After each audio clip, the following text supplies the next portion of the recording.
Ain't gonna let nobody turn me round, turn me round, turn me round. Ain't gonna let nobody turn me round. I'm gonna keep on a walking, keep on a talking, marching down the freedom lane. Ain't gonna let segregation turn me round, turn me. Good afternoon, everybody. Good afternoon. This is really going to be a conversation, this is not going to be a lecture, which in my group we talked some about that too. But just for the record, y'all would note that I was the only Hamer person who had the nerve to ask Dr. Washington a question. Yeah, well, you asked, but I asked several. And obviously, because she had been Jeff's instructor or professor, that he wouldn't dare, intervene, because obviously she is one of his sheroes, and she should be, as well as one of his mentors. So that does make a difference. But I am going to talk with you, and we're going to have a conversation about this. But let me tell you, I just regret that Charles Melvin Payne Jr. is not here, because some of you don't remember this, but it was 3 or 4 of us up here talking on last Monday. We were talking about sort of framing the workshop, sort of looking at the work of the AIM Institute. And I happen to parenthetically make this remark about the church and the role of the church in the movement. And the point I was really trying to make, obviously, is that given the lack of participation by African Americans in the larger context, that it was not possible to engage in the political arena, so the church became a substitute. I mean, that was one of the ways that people were able to hone their political skills through church politics. And Charles sort of took off on that, but then he didn't develop the idea. I mean, he pointed out that 18% of the churches in Birmingham participated in the movement, but we really didn't have that discussion that I really wanted to have. But then Charles is a master teacher, so he knows how to move from one point to the next point. And he had a whole section that he was going to discuss, but he didn't get to that section because he kept referring to it, but then he kept entertaining questions on the other issues. So that was by design. He really hadn't planned to get to that other section. That's the way Charles operates. But it's important to look at these institutions within the context of looking at the impact they have. So this is really the beginning of a discussion for the next 2 weeks, sort of the modern civil rights movement. And you're going to get a good helping, obviously, of Mississippi, some Alabama, and some Georgia. But we're sort of looking at the development of the civil rights movement through the eyes of Mississippi and through Georgia, and you will discover that since we are slightly SNCC-oriented, that you're going to get a good dose of SNCC and some NAACP. But I've been, for the last 2 or 3 years, I've been pulling the AIM Institute back toward the NAACP as much as I can, in terms of its grounding and providing, some balance as we look at the movement. Let me also confess that my title is not exactly right, but it's an example of sort of what I'm going to talk about. I got this from Macmillan. Mississippi school expenditures per pupil by race. And this is Mississippi, right? 1940 to 41, $38.96 for white student, $5.94 for a black student. This is 1941. Expenditures per pupil. White, $38.96. Black, $5.94. 1949, 1950, $122.93 for a white student and $32.55 for a black student. This is Mississippi, 1949, 1950. I tell you this because I was born in 1940, and I attended one-room school starting in 1945, the Mount Zion CME Church School, grades 1 through 8, one teacher who was not a college graduate, but he was a minister. He had graduated from high school, and during the summer times he was taking courses at Russ College in Holly Springs, Mississippi. So he never ever graduated. And what would happen is that the older students who were like in the 5th grade or the 6th grade, they would teach the younger ones. And so I was in pre-primer and then primer, and eventually got to the hardback primer. So when I went off to college, I was 20 years old.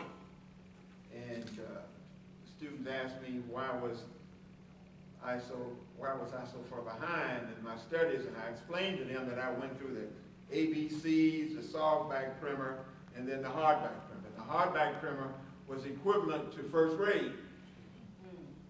So some of them thought I was retarded, but I told them, no, that was not the case. But I just had to go through those grades before I got to the 1st grade.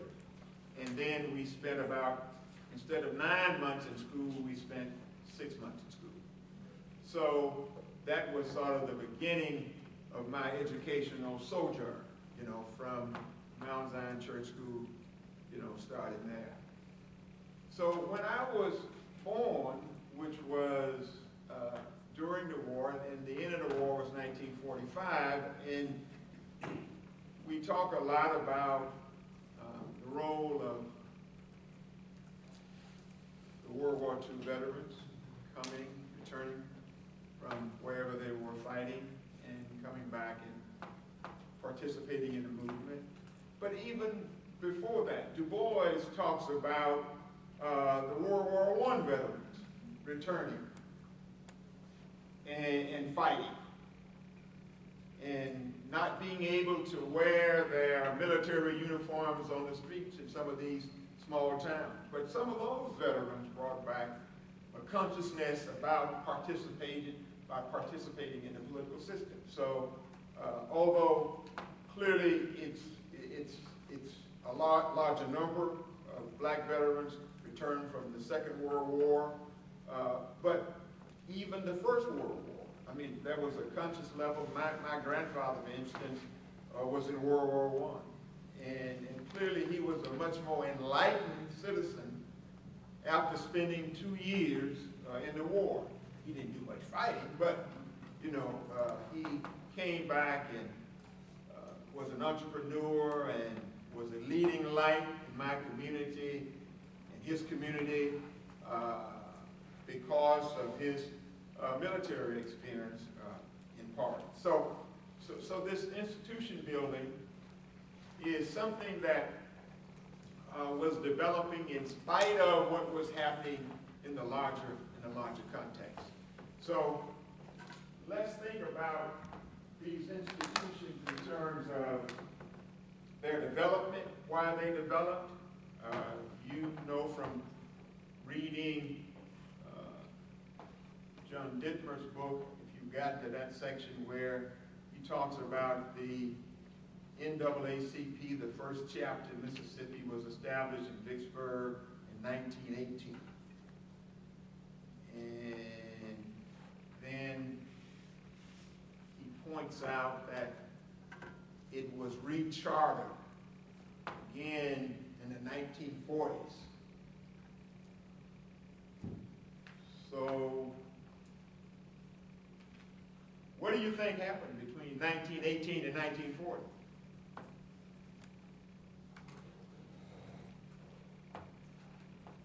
This is the conversation.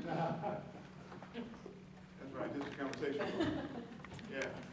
What do you think happened between 1918 and 1940? Tom? What do you think happened? Okay. What do you think happened? You're asking for speculation. Yeah. Depression. Okay. NAACP, first chapter in Vicksburg, Mississippi, 1918. Oh, it's the second plan. Never read so much. Yeah. Depression meant that they didn't have the money to pay dues. Yeah, probably so. I mean, that was clearly a factor.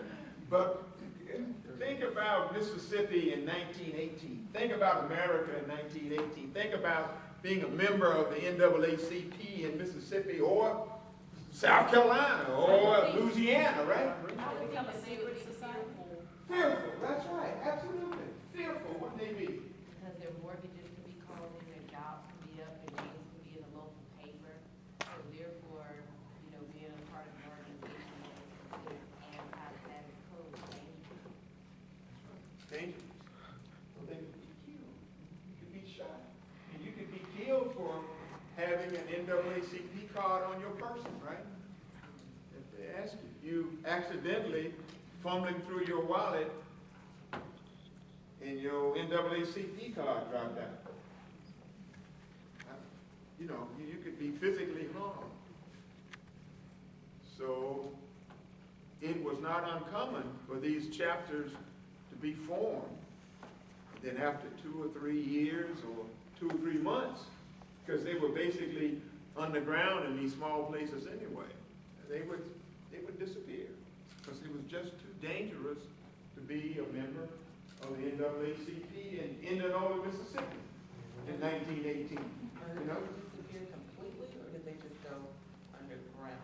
Well, I'm sure it was a variety of things that happened to them. You know, a lot of people maintained their sort of individual memberships, but, you know, there were not a lot of meetings going on, and there were not organized efforts to get people registered to vote or to protest courtesy titles and all these things that we feel that we did later on.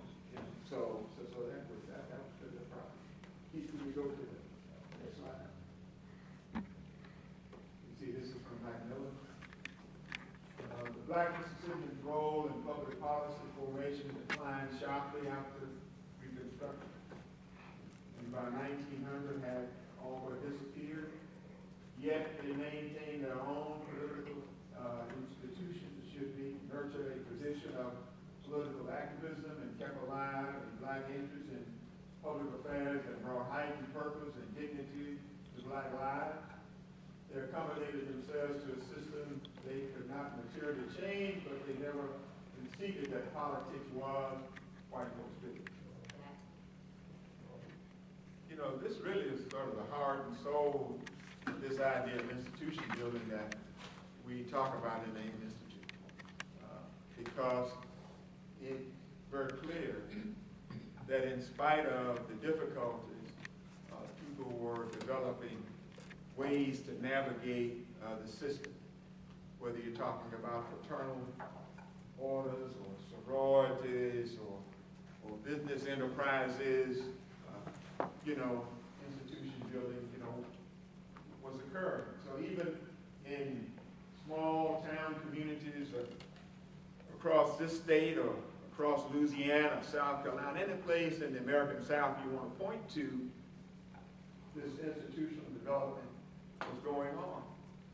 Of course, in some quarters, it was felt that politics was white folks' business.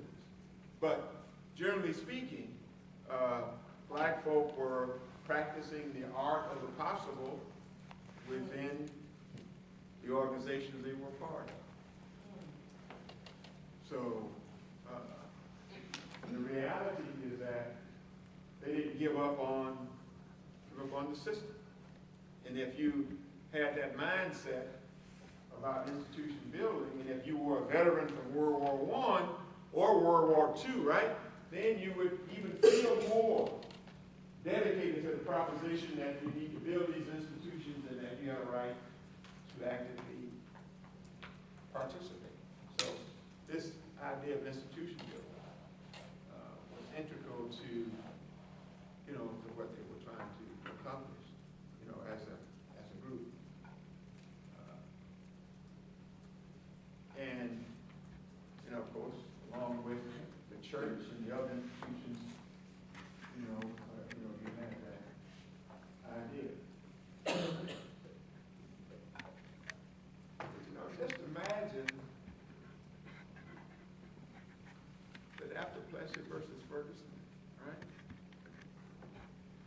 And you were black and you lived in Mississippi or Alabama or Louisiana,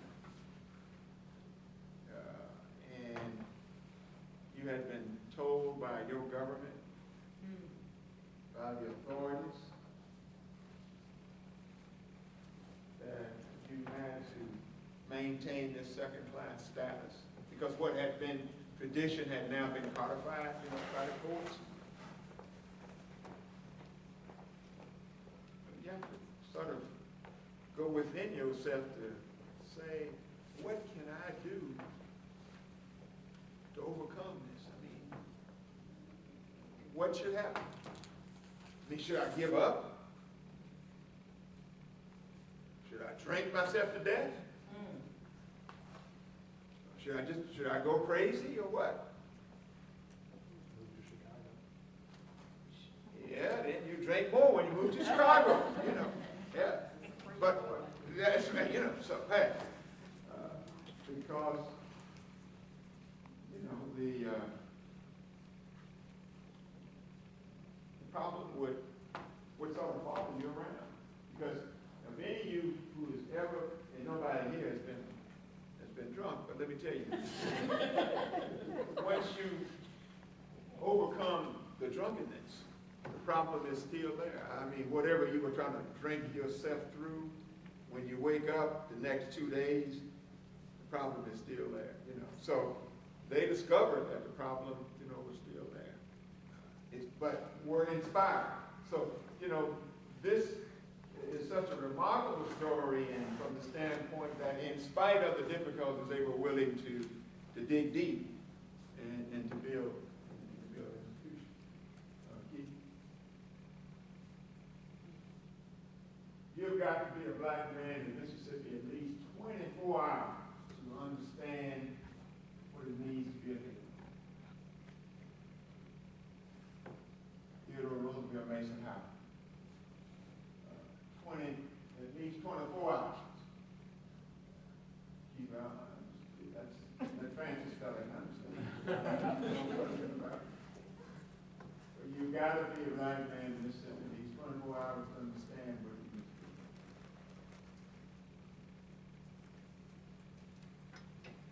Yeah. Yes, Can ma'am. I just say true that? Yeah. And if I might just add a comment, a short comment, I hope. What happens is that it seems that historically, many African Americans have been, approached with this idea, why do you have negative attitudes? And if you've lived it for 24 hours, it only takes a minute for you to understand that you are not on the same page as others in our society. And it's long enough for you to become angry and then try to get over it. Yeah. And then try to deal with it in a very cohesive way, knowledgeable way. And I need to ask a question. Do I have time to do that? Yes, since you said you were going to make your comment short. Go right ahead. All right. Yeah. Can someone tell me where in history did mass media begin to start the first negative connotations or stereotypical indications of African Americans? Because I've been told that at some point in history, African Americans were really given a high status and were respected. Now, I don't know if that was regional, regional, as in Yeah. New York after the freeing of the slaves or whatever. But I've been told it. Can somebody talk about that for just a minute? Maybe the historians, but I'm not remembering, I don't know about that part, so and maybe the historians can speak. Are there any historians that can speak on that question of what the mass media? Media meaning broadcast? You know, Huh? you mean newspapers, Yeah, print journalism, newspaper, whatever. portraying black people in a negative light? Yes. Yeah, oh, okay. And one of the things I wanted to know is, why are y'all doing that? I wanted to see the part where we were just really viewed as being very, okay, thank you. Well, I was just gonna say, mass entertainment, you know, the minstrel shows in the 1830s Yeah. were often accompanied by sheet music with sort of grotesque cartoons and depictions of stereotypes of African Americans. That's 1830s, negative by that point. Thomas Jefferson says really nasty things in Notes of the State of Virginia in the 1780s. When Jordan's first chapter, White on Black, really sort of brings it in because, you know, the media is a reflection of the ideas. And that's where Professor Washington was talking about his chapter 1, in White on Black. He really narrows it down by the Oxford English Dictionary and telling you where a lot of those negative stereotypes come from.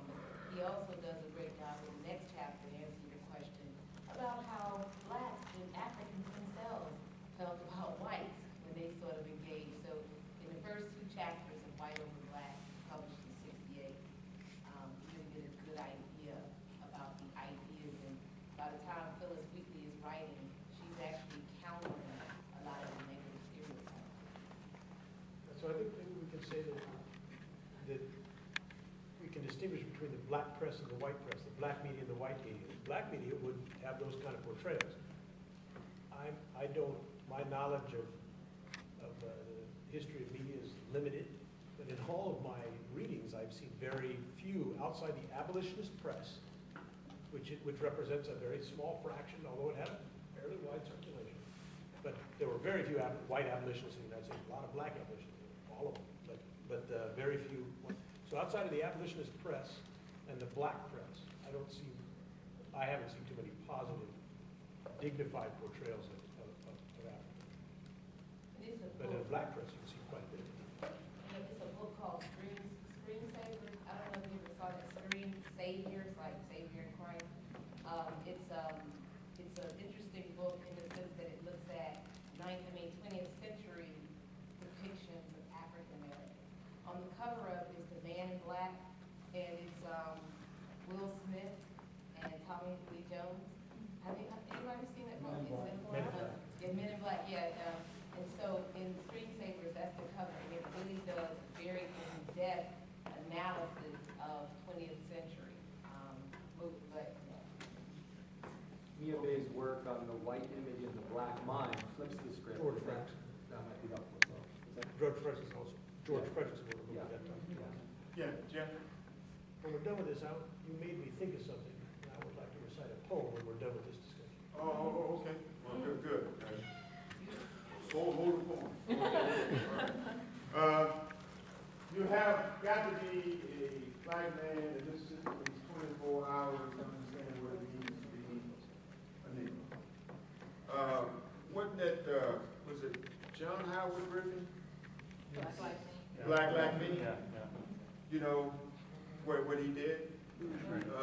As an experiment, you know, he colored himself and traveled throughout the South for a year or for a period of time. He wrote a book about it. He traveled long enough to write a book. White guy who got some sense of what it felt like to be a Negro in the South at that particular time. That's the only thing that I can recall where somebody actually, did. But it was quite revealing.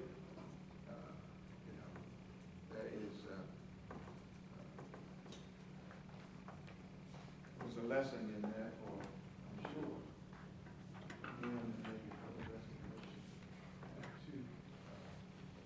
Jeff, you want to cite the form? You want to stand? No, Oh, okay, all right. you have to read it, yeah. Okay. So you had, Yeah. you had mentioned about what are you gonna do with a drink or something like that. And it made me think of a poem I use sometimes, called The Weary Blues by Langston Hughes. Yeah. I'll just read a stanza of it, Oh, okay. where he says, Jeff, you have people familiar with it already, right? do all y'all know the literature? Your list We call it a primary source, but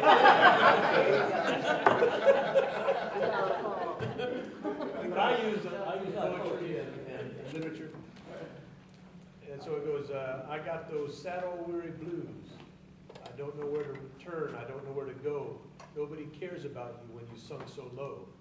What shall I do? What shall I say? Shall I take a gun and put myself away? I wonder if one bullet would do. As hard as my head is, it would probably take two.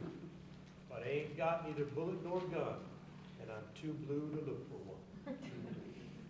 And he sings that if you buy the CD by Langston Hughes called The Weary Blues, you can hear him reading this poetry to jazz music.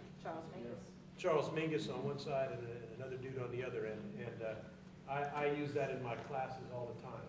And students then often buy it themselves. It's an extraordinary CD called The Weary Blues. You get it. Okay.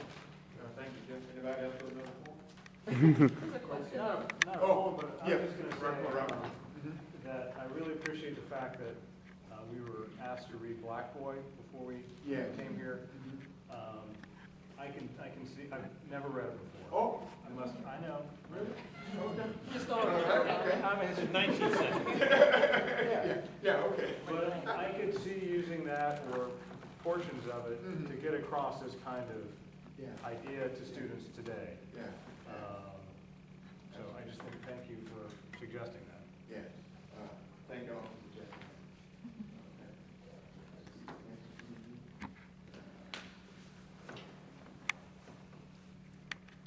This is Betty Evans, one of my heroes, right?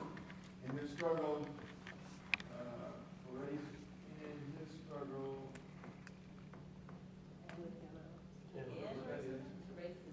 this struggle for racism, oh, he declared like that any man with an ounce of pride who works in the development wants to do something for the poor. That's fine. Yeah. Ed race. Yeah. We got it. Yeah. And this is Mick Evers when he went to work for TRM Howard in the development. And the Mick Evers story, you know, from Alcorn to Mount Bayou. And we talked some about last week about Mount Bayou and talked some about Mick Evers' role in that process. But he was selling insurance for TRM Howard's Magnolia insurance company. And Cleveland, Georgia, World War II veteran who is the father of David Jordan, who is now a state senator here today and a member of the Board of Aldermen in Greenwood, Mississippi. And the LaFleur County voters leagues. Let's go to Smith versus All Right. Don't worry about the spelling. Let's go to Smith versus All Right.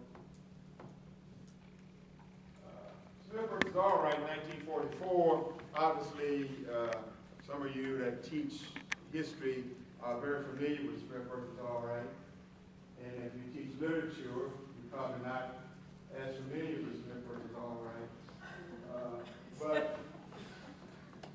And if you teach literature and you're not familiar with Smith versus All Right, it's probably a pretty good idea just to cite Smith versus All Right, because the 1944 Supreme Court decision really paved the way for the modern civil rights movement, because essentially, as you see here, it outlawed the white primary. And of course, the legal argument was, what was the argument, Robert? Well, the legal argument was that if the primary was essentially the main, this is the Supreme Court historian down there, the Katie is. But the main argument was that if the primary is essentially tantamount to the general election, then everyone has to be able to vote in the primary. Katie, is that kind of? Katie, is that it? You want to add another adjective to it? I think that sounds about right. Oh, okay. All right. Michelle? Well, I mean, because the argument was that the primaries were private clubs, right? And since they were private organizations, the argument that the Democrats were making at the time is that therefore they weren't subject to federal oversight or, under the 14th Amendment, because it was private actions, not state actions. But the problem was because it determined the national outcome, it ceased to become private, became public, and therefore was subject to be evaluated and declared unconstitutional under the 14th Amendment. In South Carolina, the Democratic Party printed the general election ballots, and sometimes they left the Republicans off. Exactly. The judges in South Carolina said, well, that's fine, you pay for the ballot, you can do whatever you want. U.S. Supreme, And yet he came out of South Carolina. He came north. But, so this case is important for all of us, for all of you non-historians, right? Because it sets the high water mark. This is 1944. The war ends in 1945. Medgar Evers and Aaron Henry and his counterparts in all of these states come back home to the South, and they want to change things. And they have Smith versus Allwright on their side. Although the white folk in Decatur, where Medgar Evers tried to register, didn't mean a hell of a lot to them. But on the other hand, it was the law. The Supreme Court had handed down the decision. Because out of this, institution building around the idea of voter participation developed. If I went back to Cleveland, Jordan, with the LaFleur County Voters League, that was just an example of what was happening institutionally in the American South. They were basically called progressive voters leagues. This was the 1940s, right? 45, 46, 47, when most of these progressive voters leagues were founded. And they were founded as an alternative to the NAACP, because it was still dangerous in 1945, 1944 to be a member of the NAACP. But the same danger was not visited upon you if you were with the Progressive Voters League. Okay, so this is essentially my point of what I'm talking about, is that these parallel organizations were developed. These parallel organizations were developed, and when we are using the NAACP as a mother organization, okay, in terms of civil rights and political participation. And so the Progressive Voters League is a parallel organization to the NAACP, right? The Regional Council of Negro Leadership is a parallel organization to the NAACP, because carrying a Progressive Voters League card could not get you shot as quickly as if you were carrying an NAACP card. Okay, so these institutions were developed around Smith versus Allwright. And then this was the rallying for the development of voter registration drives in these communities across the South. Yeah, Robert? just want to throw in one more South Carolina reference. Okay. In 1944, and some of you may know this, John McCrae in South Carolina, black newspaper publisher, organized the Progressive Democratic Party. Yeah. First of all, they tried to get seated at the National Democratic Convention. The Democrats wouldn't see them. Sound familiar? This was 20 years before Atlantic City. And they tried to get seated. They couldn't get seated. But then they created this Progressive Democratic Party. They ran a Senate candidate in 1944. Didn't do very well, but they were out there making this effort. Now, then, the development of the United Citizens Party in South Carolina too, and this was during that same era.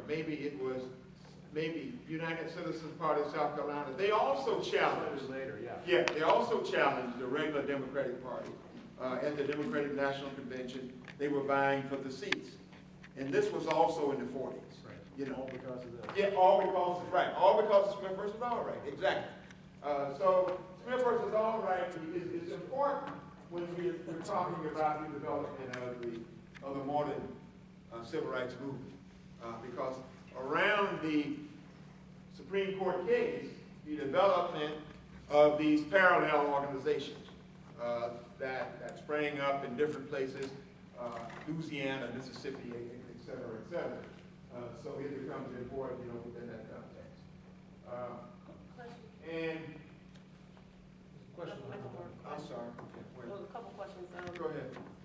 Who is Smith and who is Allwright? And then I noticed in the reading, why are things culminating in 1944?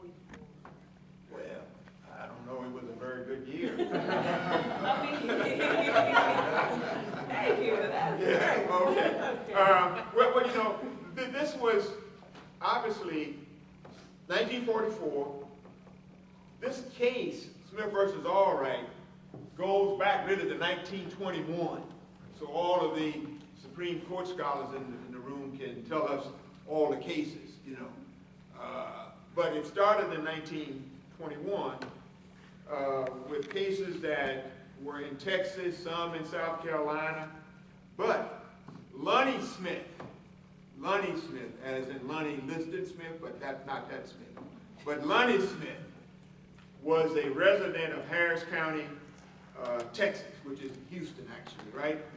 So in 1940, Lonnie tried to vote, and they wouldn't let him vote in the Democratic primary. So Lonnie got a lawyer, and they went to court. Allwright was the Texas official. What position did Allwright hold, Robert? You know? Probably Michelle, you know what position? Oh, okay, but let's say he was Texas Attorney General, Texas somebody, right? But he was an official of the state of Texas. And, I think 44 and 45 are important within the context of, this is the end of the war in 45, but also, this case started 20 years before the court finally ruled on it. And so those things just sort of came together like that. That would sort of be my assessment. And there's this period here, the court's making a series of decisions in which they're looking at these so-called private acts of discrimination and saying if the state's enforcing this private act of discrimination, if the state is engaging and allowing it to occur, then the federal government can begin to intervene. And so, you have Smith versus Allwright in 44, Morgan versus Virginia regarding interstate travel in 46, and Shelley versus Kramer in 48. So some of this is a little bit of a turn in the court's philosophy, and it also speaks to the groundwork that's been laid in all these areas by the NAACP Inc. Fund. We've been bringing litigation after litigation after litigation in these local courts, these local courts, and building this kind of groundswell towards it. And in fact, this was the first major case that Thurgood Marshall was the lawyer in 1944. In fact, Marshall said, and that's why I feel this affinity for 44, because I think I'm right historically. Marshall says that 44, really, I'm paraphrasing it, but sort of has equal status in one sense with Brown. And I may be fudging just a bit, but the point I'm making is that it was a milestone case in this idea of marching along the journey for civil rights. Yeah, Jeff? I think everything that's been said is exactly right. All the work that's been done on the legal front for the NAACP, it's a long struggle. When you think also how long it took to Dred Scott to get a decision. Think about that one. But then you also have the March on Washington movement, other forms of black protests that are leading to dynamic changes that are occurring with A. Philip Randolph. And then you also have a lot of reactionaries getting off the court, and Roosevelt appointing new members of the court, so you have a New Deal court. So a lot of things are kind of going on, and some of that might have had something to do with African Americans, the New Deal thing, maybe less, Roosevelt appointees, but then they have a different outlook. So we have a lot of things that are happening that are coalescing around that period, including black folk in the streets, black folk organizing through the March on Washington movement that are putting in other pressures. So there's a lot of things that are changing. You're fighting. My dad went through kind of indoctrination when he was a World War II veteran toward the end. I mean, he was drafted in '44, and they were telling him, we're fighting, against the master race, right? And so there's just a lot of things happening in this period that are all kind of coalescing in the 40s. Kevin kind of knows more about this than I. Yes. Why is it more dangerous to be associated with the NAACP than these voter leagues, given kind of the symbolic significance around the vote? Well, you see, the NAACP was doing just what Lonnie Smith did in Texas, right?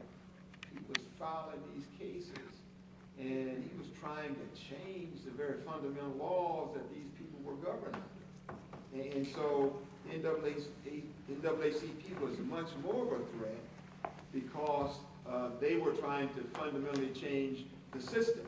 Now, they didn't want black folk to register and vote, but attempting to register and vote was not like the NAACP, this great organization from New York City, trying to change my way of life in Magnolia, Mississippi, you see?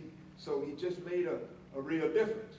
And the voters' leagues were, progressive voters' leagues were in places like Greenwood, Meridian, and Jackson. They were not in my hometown of Walls, right? So it was less dangerous. I mean, you could openly be a member of the NAACP in Jackson. I mean, they had a continuous run of presidents. A.H. McCoy, the Federal Building downtown is named for Dr. McCoy. So he was president of the NAACP, and he was a dentist in town. He owned property on Ferris Street. He was a rich Negro, right? So he had all kinds of latitude that my grandfather in Walls, did not have. I mean, my grandfather was no, militant by far, but he was not a member of the NAACP in Walls. He had an NAACP membership, but it was with the Memphis chapter of the NAACP. And he didn't go around the town of Walls saying, come on, Negroes, let's go to Herndon and register to vote. I mean, so he just didn't do that. But if you lived in Meridian or Jackson, it was a different kind of proposition. But it was still difficult. It was still dangerous. I'm not saying, it was not dangerous being a member of the Progressive Voters League, but the good white folks would rather tolerate you being a member of the Voters League than being a member of the NAACP. So it was just a dangerous proposition, and that made a difference. But these organizations were established, though, to counter in a positive way the NAACP. Okay. So the Keith, next, let's get first. All right. We go to okay. Last Monday we were at the Sunday Temple, and all of us met Frank Figgers Jr. Talking about the Sunday Lodge. And the only point that I want to make here is that the Masons in Mississippi were obviously partners with and collaborated with the NAACP, and I think that point was made last week. And the second point that I want to make is that this guy, Aaron Henry, who was state president of the NAACP for 36 years, lived in Clarksdale, Mississippi.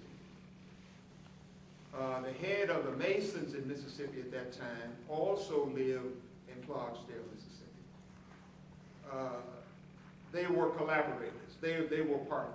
That there were some personal relationships between the Masons because of Henry and Gillum, but also because institutionally there was a collaboration between the NAACP and the Masons. So these relationships develop over time. The NAACP is so important to this narrative because starting with the 40s, and of course when Medgar Evers became the first permanent field secretary, there was the development of these chapters of the NAACP across Mississippi. And what did that do? That developed networks, right? It developed alliances, right? That some were in place, some were not in place, but formally what happened, it established a statewide network that people could associate with. So think about the civil rights movement in the American South as a series of networks and how collaborations develop over time. Whether it was a fraternal organization or whether it was the Herons of Jericho, these organizations had statewide meetings, regional meetings. Now, I wish my friend Charles Payne was here because I could really teach him something right now. But he's not here. Okay. Because within the Masons, right, within the Herons of Jericho, you had competition. What do you mean, McLemore? You had competition. What do you mean? McLemore, what do you mean by competition? McLemore, what do you mean? Well, people were vying for positions in these organizations. Somebody wanted to be president, head of the Herons of Jericho. Somebody wanted to be secretary treasurer. Somebody wanted to be parliamentarian. Practicing their political skill. Damn, Koenig, you're so damn smart. I tell you, that's all right. Absolutely. So this institution building, I want y'all to clearly understand that this institution building, this intra-institutional building that was happening, was going on, was important. So this was happening throughout. When black folk were left out of the political system, what were they doing? That's a marvelous way to put it. And they were in these parallel organizations, right? Building up their know-how, developing their skills. When I was in high school between 56 and 60. And I was in an organization with George Ladner and Dory Ladner called the High Y and the Tri-High Y. All right? And that was the Negro version of the YMCA and the YWCA. So we would have these local meetings, regional meetings, and statewide meetings. And we would run for office. So, in fact, Joyce was state president of the Tri-High. Well, that's when I met her. And she ran for office, so that was competition. I mean, people were making signs, campaigning, passing out flyers. They were doing all these things. You're profoundly right. And that's what was happening. Developing this competition. So the point I tried to make with Charles Payne, since he's not here, he should hear this, is that competition was developing and people were learning their political skills. So I was using the church only as one example. But you can go to the Herons of Jericho, you can go to the Masons, you can go to any of these organizations because they had statewide gatherings. Yes? So Maxwell, does this create statewide and regional networks of people who are all interested in similar kinds of questions that knew each other in various contexts? You and Koenig have been reading out the same book. This is exactly what you're exactly right. You're profoundly correct. I mean, absolutely, that's it.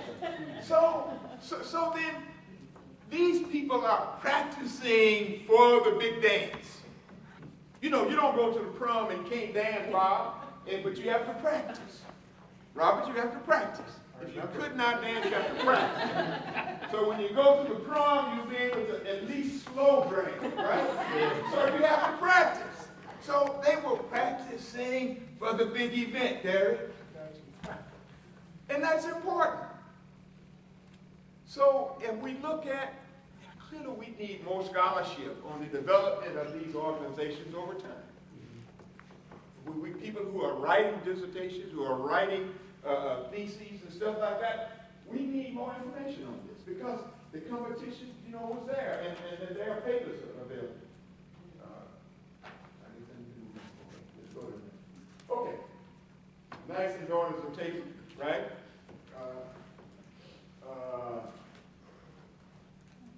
If you look at all the chapters from on T.R.M. Howard, you know that the Knights and Daughters of Taking were important, being the Taborian Hospital folk invited Dr. Howard to come to Mount Bayou. This order built a hospital in Mount Bayou. When I was a young kid, my grandmother, we rode the train from Walls to Mount Bayou because my grandmother was a member of this organization.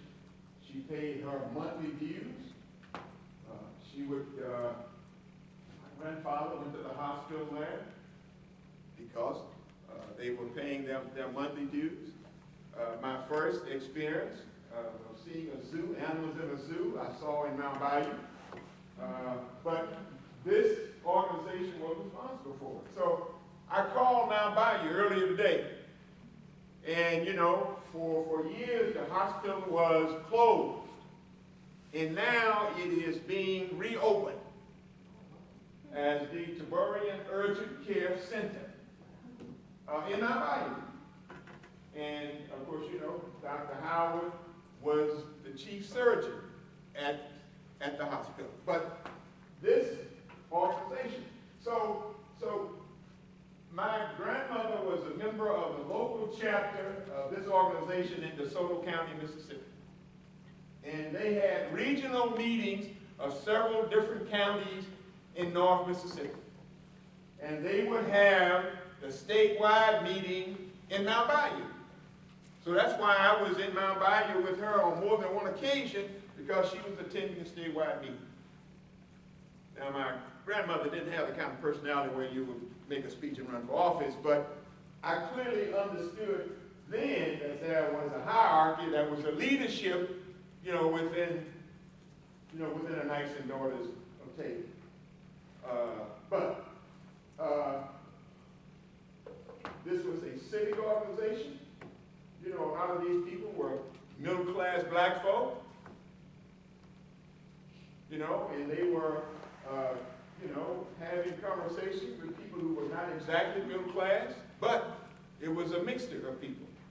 And this organization was important because it invited Howard to come to Mississippi, and this is how they got to Mississippi.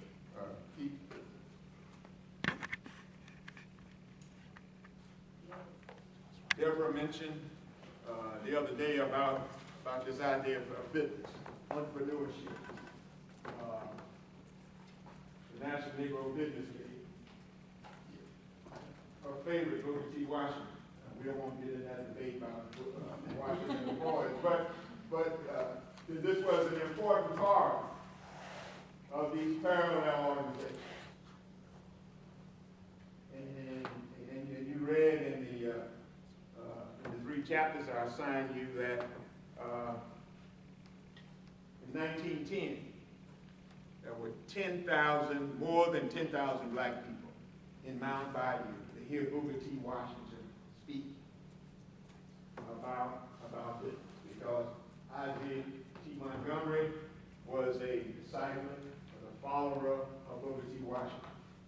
And, we've had some discussion of the Mount Bayou story, but this organization was important within the context of developing entrepreneurs and business people in Mount Bayou. You can see that it was a nationwide organization.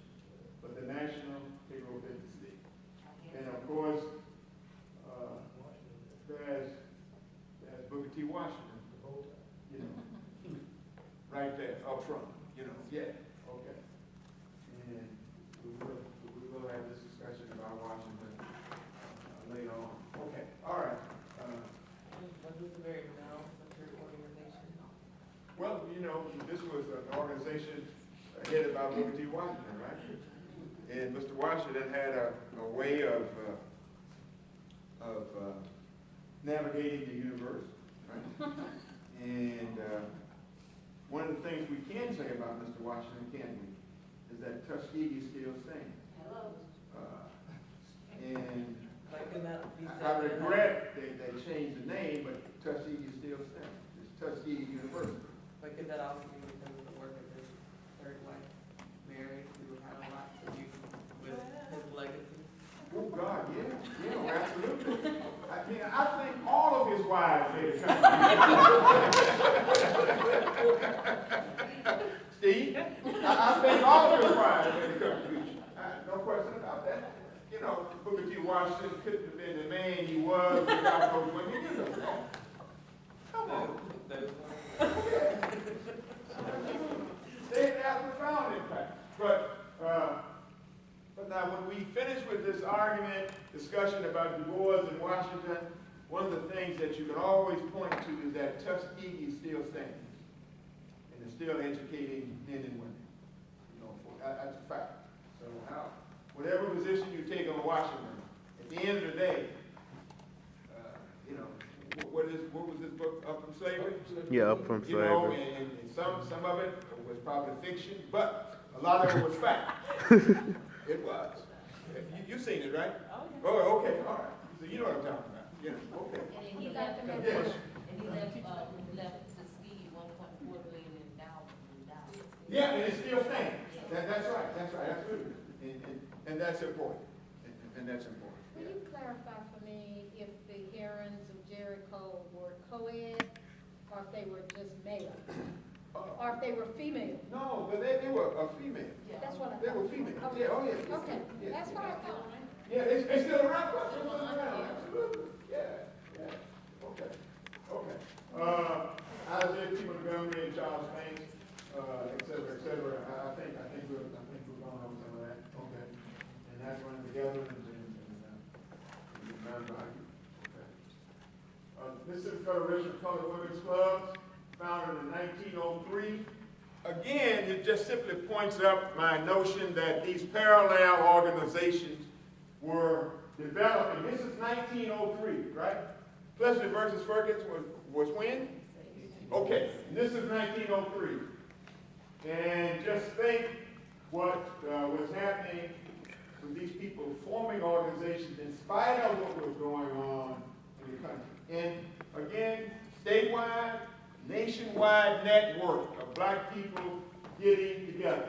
So Michelle's profound comment still stands. And these people were talking to each other, including people in Georgia, Alabama, et cetera, et cetera. And this was before the founding of the NAACP, right? Right. Okay, all right. Keith. There's about whom was the meeting like? National Council of Negro Women. And some of your grandmothers have been members of the National Council of Negro Women, I imagine. Some of you have a history with the Council of Negro Women. Okay.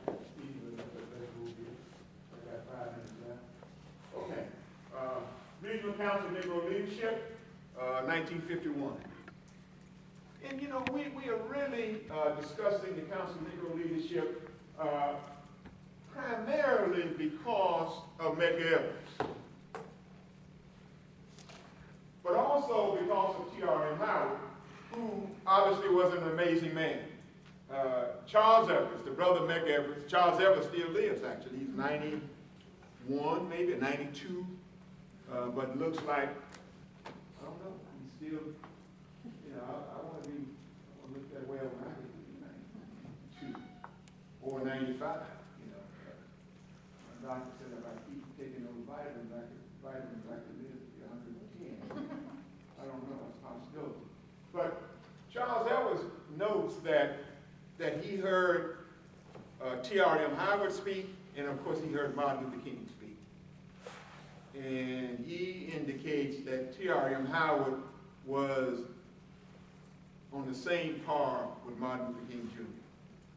So if that's the case, he was quite a speaker, but he was an entrepreneur. Before T.R.M. Howard left Mississippi, he was a millionaire. And think about when he came to Mount Bayou in 1941, 1942, he was less than a millionaire, right? But he developed several enterprises in Mount Bayou. And the other important point I want to leave with you is that the names that you're going to hear moving forward were associated with the Regional Council of Negro Leadership, right? Aaron Henry, that I've mentioned on more than one occasion. Amzie Moore, that you've heard mentioned on more than one occasion, right? Fannie Lou Hamer, that we have not mentioned a hell of a lot, but they were members of the Regional Council of Negro Leadership. And so, in the case of Henry and Amzie Moore, they obviously held dual membership in both the Regional Council of Negro Leadership and the NAACP. And this organization advocated voter registration, advocated, education was one of the top priorities that T.R.M. Howard advocated. And